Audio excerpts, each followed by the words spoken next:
What's going on, everybody? It is your man Cliff and Terry, and today we're going to be talking about the DDJ-1000 SRT again. But more importantly, should you upgrade if you already have the SX2 or SX3? Let's talk about that now. Alright guys, so in my hands today I have the original, or I guess the second generation DDJ-SX3. Very similar to the SX3.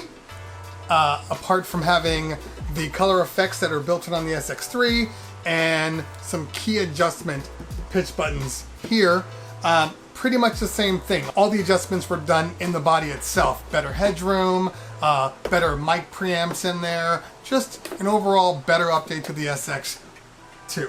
But even with all those updates, I never felt that it was a worthy upgrade to the SX2. I felt it was kind of just a sideways move over.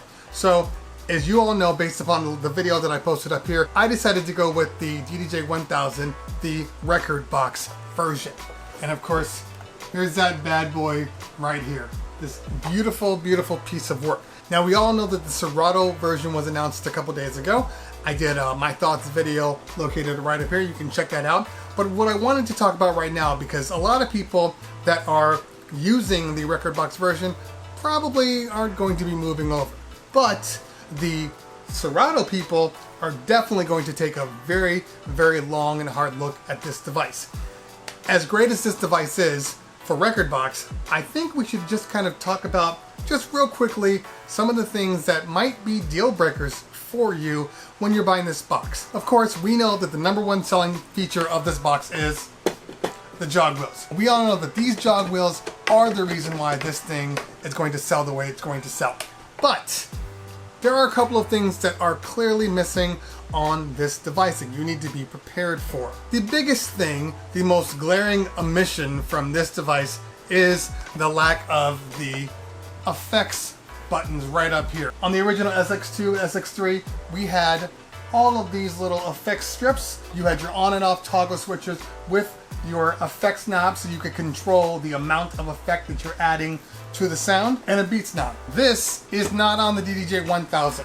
Now, that might not be an issue for you. Now you might say it doesn't really matter because on the board I have this effects strip right here with the on and off, very similar to your standard Nexus mixers. And yes, you do, and they're really, really great. The effects are really, really great on this board. However, you're going to lose the ability to make kind of quick and multi changes. You see, when I moved over to record box, I knew that wasn't going to be an issue because Pioneer has pad effects. Pad effects are a lot like the strip effects found in Serato, except they're located right in your pads. And then every one of these pads has a different effect, and they can all be run simultaneously. Just like if you were using your SX2 or SX3. So just like on your SX2, if you wanted to run all three effects, you could just click them on. And then you could run all the effects together, just like the pad effects. You're not gonna have that ability if you're moving over to the DDJ-1000. Because on the channel strip, you only have a couple of choices. You can choose each individual channel, or you can do the master, but on your Pioneer channel strip, you can only do one at a time. See, you can either operate with each channel separately, including the mic channel, or you can move over to the master and then run one effect through the system, because every one of these switchable knobs is a dedicated effect, and you're not going to be able to use all of the effects together. You're only going to be using one at a time. So for some of you guys that are used to layering your effects, you're not going to have that option here without assigning some sort of a MIDI map to the pads that are already here. And now that you're MIDI mapping, well, you're obviously no longer using something that you were before, because you've essentially just copied over another feature. Some people might not care, but others might think it's a little bit important. Another thing that you're going to lose if you move from the SX2 or SX3, at least you're going to lose the easy ability to use it. Now, if you were to buy a Serato SX2 or SX3, the Serato Flip controls are built in to the device. You can see them right there. So when you're activating your flip, if a flip is your thing and you really use it a lot, well, it's an easy just hit that button and then you can use it. You don't have that option easily on the DDJ-1000. Chances are they've put in some sort of kind of a hack for the Serato Flip to make it work. Like on the S9, it's the page sample bank that lights up letting you use Serato Flip. It's not as easy as just knowing where it is because you can see it on here. You're gonna lose that ability too. 3, depending on the case you have, you might need to upgrade your case. I have an SX2 case that was built larger. So I was able to remove one of the side pads and then my DDJ-1000 fit in there perfectly. Not all cases are built the same.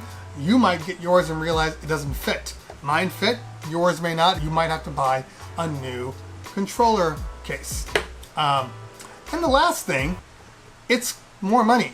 It's $100 more, and in some cases, depending on where you buy it from, you could see $200 to $300 more for the same exact box. There's absolutely no difference in here. There's no upgrades. There's no feedback reducer like they put on the DDJ-800. It's not there.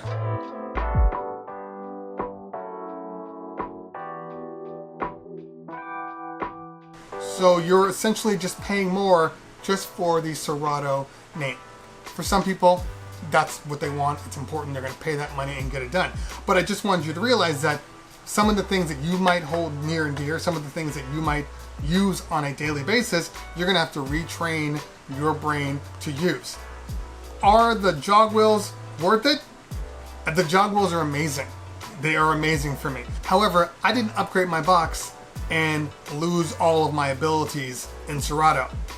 I upgraded my box and gained new abilities with Rekordbox. They actually thought about how they were going to use their pads and their effects, and it's designed for Rekordbox. The device is designed for Rekordbox. I mean, Serato is definitely an afterthought in this case because there's just too many things that I feel like they just decided, well, we're not going to add in because we're not changing the box. We're having these things manufactured all the time, so we're not going to change the box for you just because you have a couple of features that you're going to lose.